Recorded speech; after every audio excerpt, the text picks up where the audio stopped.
Arkadaşlar bugün sizlerle birlikte Super Aya oynuyoruz. Arkadaşlar zaten oyunu bitirdim. Hangi hesap arkadaşlar? Abim benim Cem. Bence bakın oyun bitti arkadaşlar. 32 ayım var. İnanmıyorsanız şuradan bile bakabilirsiniz.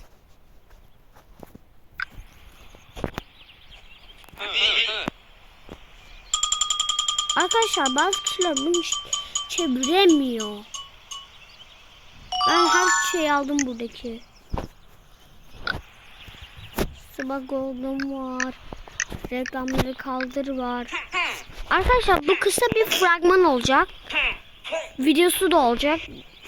Fragman 1 dakika. Kar Vadisi.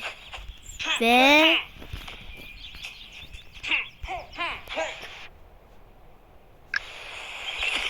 arkadaşlar bir fragman 2 dakika 1 dakika falan olabilir. Fragmanlar öyle zaten.